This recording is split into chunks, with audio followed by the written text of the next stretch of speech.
The noise of Alex's voice cut through the clinking of dishes like a sharp knife. "Alara, bring me some tea now." I paused, my hand in soapy water. "Wait, I'm doing the dishes." "What?" His voice was full of disbelief and impatience. "Stop that and bring me the tea quickly. Can't you follow simple orders?" "But," I started, but he cut me off. "What a useless wife you are. Make me some sweet coffee, please." It was Mrs. Whitmore, my mother-in-law, speaking from the living room. She was eating a slice of cake she'd taken from the fridge, her eyes glinting with spite. I sighed, looking at the pile of dishes. "There are so many. Leave them for later. Just do what we say, useless wife." Alex's words hit like a whip, each one stinging. I was Alara, a 28-year-old working mother feeling trapped in a life that felt more like a prison than a home. I got married at 23, hoping for love and companionship. Instead, I found myself stuck with Alex and his demanding mother. Our 4-year-old son was my only source of joy in a bleak world. We lived in Alex's parents' house, a decision I had to accept under the pretense of taking care of Mrs. Whitmore after my father-in-law passed away. At first, I felt sorry for her, thinking she was grieving, but soon I realized I was just a pawn in her cruel game of domestic control. No matter how much I cooked, cleaned, or worked, it was never enough. My efforts were always met with scorn. My meals were either left untouched or harshly criticized. "The stir-fry is so half-hearted," Mrs. Whitmore would sneer. "Cook it properly from scratch." "I'm busy and can only make simple things," I'd say, trying to sound calm. "That's why I hate backtalk from a daughter-in-law," she'd snap. "Cook from scratch." "Why don't you cook then? You're a good cook, right?" I dared to ask once, immediately regretting it. "Why would I do housework when you're here?" Her response was cold and dismissive. "Are you out of your mind?" Their cruelty got worse over time. They stopped talking to me altogether, as if I were a ghost in my own home. My presence, once just unappreciated, now felt completely invisible. 5 years passed in this suffocating atmosphere. Alex and I turned 35 and 33, respectively. Our son grew up, but the heavy atmosphere in the house didn't change. My mother-in-law, now 63, seemed to enjoy my unhappiness. One evening, as I walked home from work, I felt the heavy realization sink in.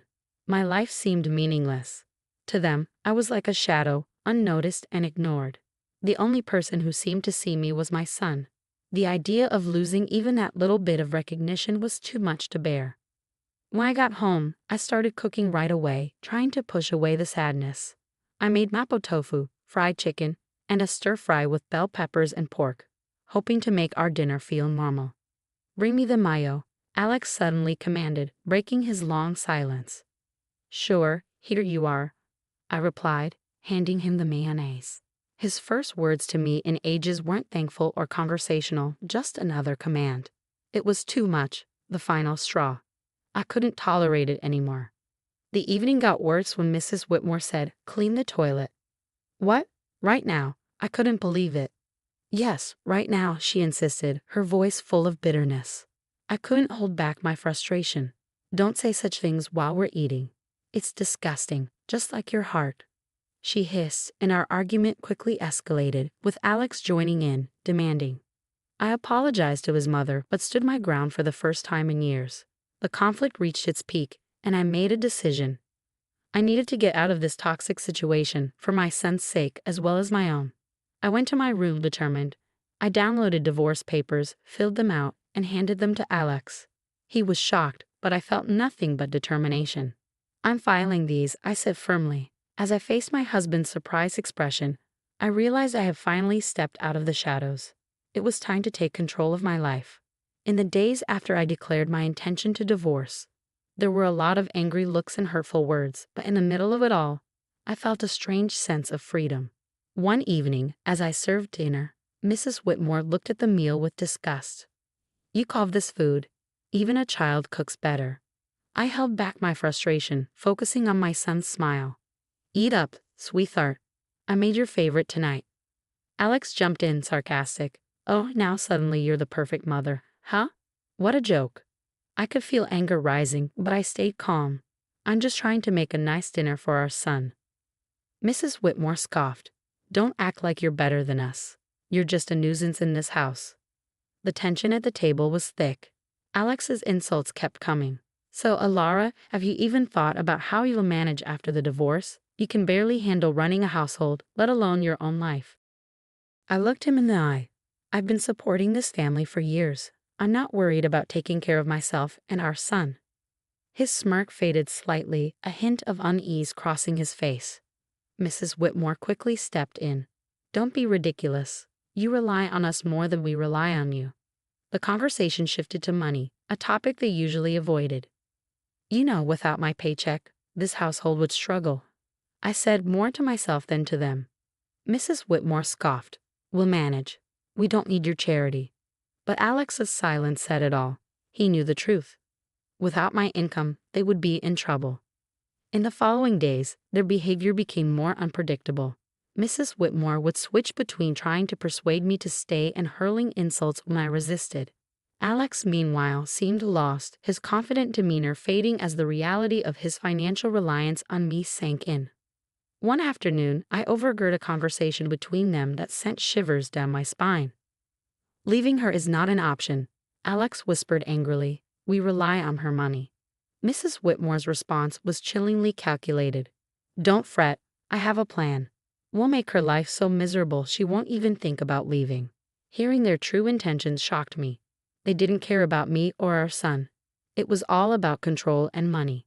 That night, lying in bed, a plan began to form. If they wanted a fight, they would get one.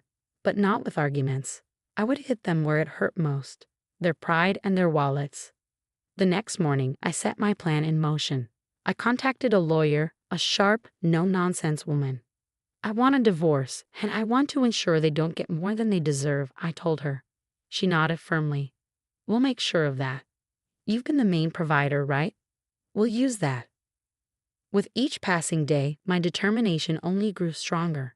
I started keeping records of everything. The insults, the financial tricks, even the smallest annoyances. It was time to make them face the music. They needed to see the consequences of their actions. As I gathered evidence, I felt a sense of strength. For the first time in years, I felt like I had control over my life.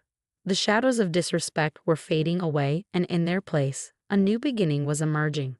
As the divorce process started, the tension at home grew worse. But with each passing day, my fear faded, replaced by determination. One evening, Mrs. Whitmore tried a different approach. Alara dear, why don't we forget all this unpleasantness? You know we're family, she said, but her words were dripping with insincerity. I held her gaze steady. Family doesn't treat each other the way you've treated me. Alex, who had been silent, scoffed. Oh, now you're the victim. You're not as innocent as you act. I felt anger rising, but I stayed calm. I'm not pretending anything, Alex. I'm just not willing to be your punching bag anymore. The conversation shifted to money, as it often did. You think you can just take our son and go? How will you support him? Alex challenged. I smiled confidently. I've been supporting this family for years. I'll manage. Mrs. Whitmore's sneer twisted into her face. You're nothing without us. You'll come begging to return. But their words didn't affect me anymore. I knew my value and the truth. The next day, I met with my lawyer again. She outlined the plan clearly. We'll expose their financial dependence on you. It'll be crucial in the custody battle and dividing assets. I nodded, feeling validated. The law was backing me, and I was ready to stand up for myself. At home, the tension reached its peak. Mrs. Whitmore's attempts to undermine me became more desperate. You think you're clever, she spat one evening, but you're just abandoning your family. I looked her straight in the eye. No, I'm finally standing up for myself. Alex joined in, his voice full of anger. You'll regret this. You can't survive without me. But I wasn't afraid of his threats anymore. As days passed, I prepared for the court battle. I gathered financial documents, recorded their hurtful words, and collected evidence of their neglect. One afternoon, as I sorted through my papers, my son came to me. Mom, are we going to be okay? His voice was small and uncertain. I pulled him close, feeling a surge of protectiveness. Yes, sweetheart, we're going to be just fine. We're leaving this place and starting a new happy life. Just you and me. His arms tightened around me, and in that moment, I knew I was doing the right thing. I was fighting for my son's future, not just for myself. The day of the court hearing approached, bringing a sense of impending freedom. I was ready to confront Alex and Mrs. Whitmore to put an end to their control and abuse. I was ready to take back my life and give my son the peace and happiness he deserved. It was time for justice, and I was determined to see it through. The day of the court hearing arrived, a day I had been dreading yet eagerly awaiting. Sitting across from Alex and Mrs. Whitmore in the courtroom, I felt a surreal mix of emotions. This was the moment of change. The proceedings began formally. Alex's lawyer painted him as a devoted husband and father, unfairly accused. Mrs. Whitmore portrayed herself as a grieving mother-in-law, mistreated by an ungrateful daughter-in-law. But their act was transparent, their lies obvious. When it was my turn to speak, I spoke clearly, my voice steady. I have been the only one working to support this family for years. My husband's unemployment and his mother's manipulation have caused constant strain. Alex interrupted, pretending to be hurt. Alara, how can you say these things? I turned to him, my gaze firm. Support isn't just words, Alex. It's about actions, and your actions have been selfish and cruel. The judge listened as I presented my evidence. Financial documents, recordings of their verbal abuse, testimonies from neighbors who had witnessed their behavior. The truth was clear. As the evidence piled up, Alex's facade crumbled. Mrs. Whitmore's calm demeanor cracked, revealing her true nature. The courtroom fell silent, tension thick in the air. Then came the bombshell that sealed their fate. My lawyer presented evidence, photographs and documents proving Alex's infidelity and Mrs. Whitmore's affair with a neighbor, Mr. Harwood. The courtroom buzzed as the images were shown, revealing their deceit for all to see. Alex paled, his eyes wide with shock. Mrs. Whitmore's anger twisted her expression, her hands shaking. You violated our privacy, she shrieked, her voice piercing. I met her gaze calmly. No, I exposed the truth, a truth you both tried to hide for too long. The judge called for order, but the damage was done. Their credibility crumbled, their lies laid bare. As the hearing ended, the judge's decision was clear. I was granted full custody of our son, and assets were divided fairly. Alex and Mrs. Whitmore were left with nothing but their ruined reputations. Walking out of the courtroom, I felt like a burden had been lifted. The years of manipulation and abuse were finally behind me. I had stood up to them and won. But the best moment was when my son ran into my arms outside, his face beaming with relief. We did it, Mom, he said happily. Yes, we did, I replied, hugging him tightly. We're free now. This is just the beginning for us. As we walked away together, I knew this victory wasn't just for me. It was for anyone who's ever felt small or powerless. It was for truth and fairness. It was the start of a new chapter, one filled with hope and a better future. The aftermath of the court ruling was swift and chaotic. News of Alex and Mrs. Whitmore's deceit spread quickly, staining their reputations in our small community. They could no longer hide behind their facade of respectability. In the days after the verdict, I focused on rebuilding my life with my son, but I couldn't ignore the satisfaction of knowing they were facing the consequences. One evening, while preparing dinner, I had an unexpected visitor, Mrs. Harwood, Mr. Harwood's wife, her eyes filled with tears. Alara, I heard everything. I can't believe what Sylvia, Mrs. Whitmore, did, she said, her voice trembling with pain. I invited her in, offering a cup of tea.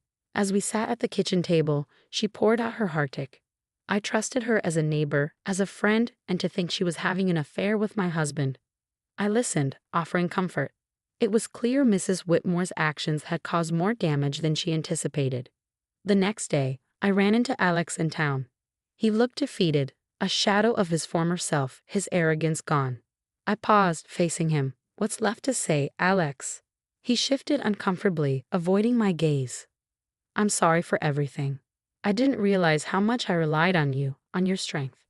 His apology, though belated, marked a shift in power. He had lost everything. His pride, his home, his family. And in that loss, he finally acknowledged his mistakes.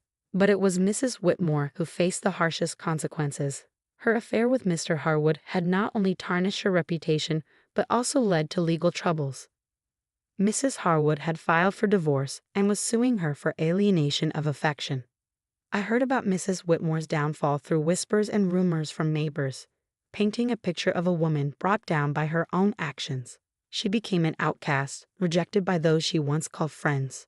One afternoon, I spotted her at the grocery store, her demeanor defeated as she hurried through the aisles. Our paths crossed, and our eyes met briefly. The resentment and defeat in her gaze were clear. "You did this to me," she muttered as she passed by. I watched her go, feeling a mix of pity and vindication. "No, Sylvia, you did this to yourself," I whispered to myself. The tables had turned, and the consequences of their choices were now unavoidable. Alex and Mrs. Whitmore were facing the consequences of their years of deceit and manipulation. As I saw them struggle, I understood that the greatest revenge was living well, free from their toxicity. Refocusing on my son and our new life, I realized this wasn't just about revenge. It was about freedom, breaking away from abuse and control. Looking ahead, I knew the best was yet to come.